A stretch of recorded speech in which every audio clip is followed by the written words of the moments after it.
Michael Andretti has spoken about the greed of some of the current F1 teams on the grid as he bids to get his own outfit in the sport in the coming years. But are F1 teams actually greedy? Stay tuned as we take a deeper look at the Andretti F1 entry situation. Although Andretti Autosport is already a significant force in the world of motorsport, it is yet to compete in the premier single-seater racing series. That hasn't been for a lack of trying. In fact, Andretti is now focusing on building a new team after the deal to purchase Sauber in 2021 fell through.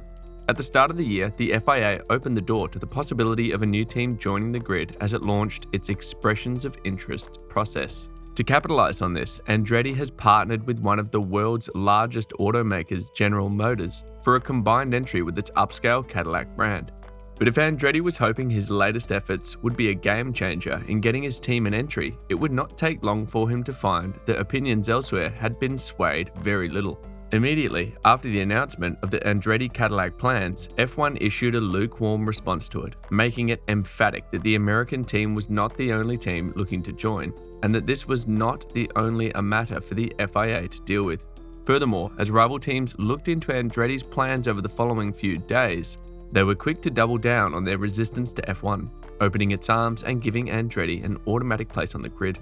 The voicing of these opinions, as well as the public stance from FOM, prompted FIA President Mohammed bin Sulayem to express his surprise about the reluctance of people to embrace the Andretti entry. He wrote, "It is surprising that there has been some adverse reaction to the Cadillac and Andretti news. The FIA has accepted the entries of smaller, successful organizations in recent years. We should be encouraging prospective F1 entries from global manufacturers like GM and thoroughbred racers like Andretti and others. Interest from teams in growth markets adds diversity and broadens F1's appeal." While Ben Sulayem is quite correct in saying that F1 should be encouraging entries from manufacturers like GM and teams like Andretti, the situation seems much more complicated. Reacting to the resistance he is facing, Andretti stated it's all about money. First, they think they are going to get diluted 1/10 of their prize money, but they also get very greedy, thinking we will take all the American sponsors as well. It's all about greed and looking at themselves and not looking at what is best for the overall growth of the series. I'm not surprised. In Formula One, the owners look out for themselves, not what is best for the series. That's the difference between President Mohammed's position and the team owner's position.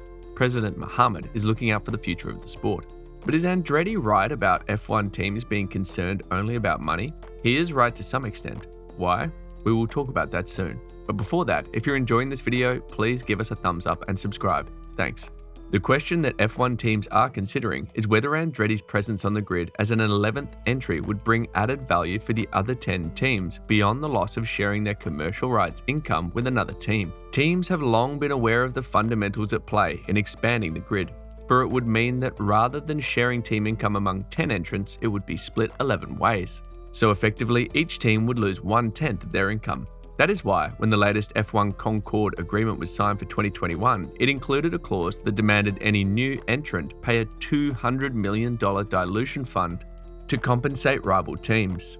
It was felt that the one-off $20 million payment each competitor would receive was enough of a bump to offset losses that varied from around $5 million per year at the back of the grid to $10 million for the frontrunners. But a lot has changed since the dilution fund was first agreed upon, with both the commercial rights income and the health of the sport reaching new heights. Now, a $20 million bump to each team for permanently losing around 10% of a team's income is no longer viewed as good value, as it would only cover losses for 3 or 4 years at best.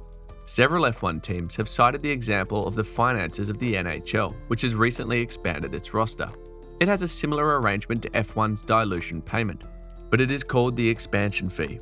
Under an expansion fee that has had to be paid, the Vegas Golden Knights effectively paid $500 million in 2017, while last year, the Seattle Kraken paid $650 million to its rivals as part of the formal process of joining the league. The value of F1 teams is believing to be nearing $1 billion, and as a result, teams feel that a dilution figure of around $500 to $600 million rather than $200 million is the appropriate level of compensation right now. F1 teams have already been open in suggesting that when the new Concord agreement gets sorted from 2026, the dilution fee be raised dramatically, and probably to around this area.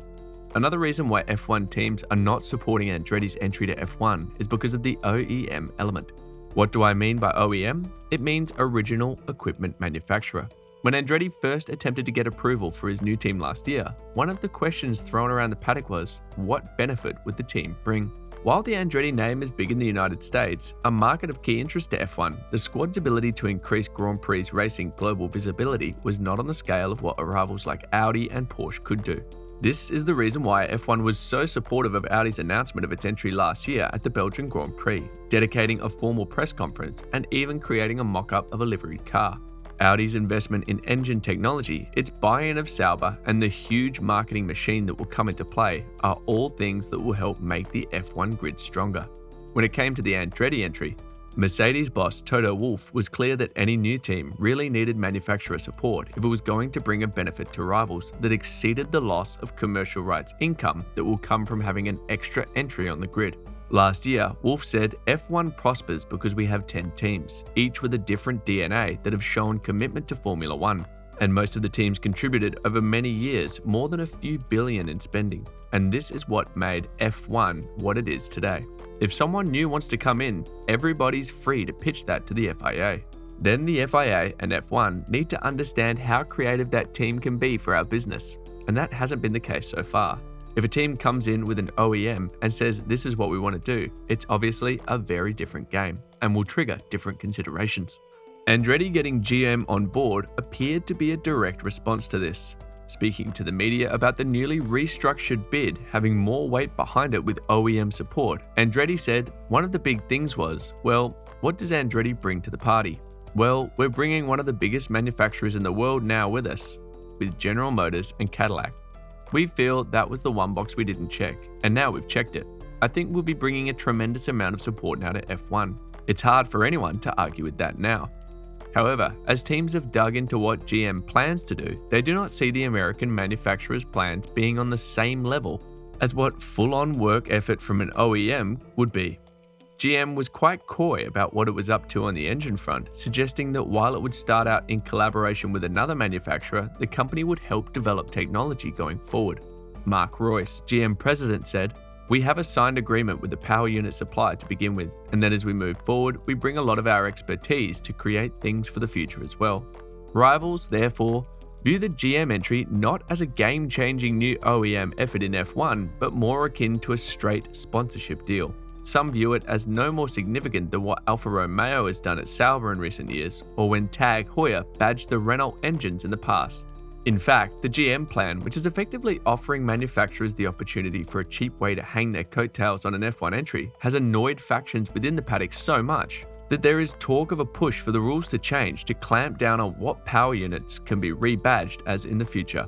In the long term, what is the point of an OEM spending billions on developing their own power units to achieve success in F1 if the door is open for one of their competitors to sign a sponsorship deal for $20 million to take the same publicity?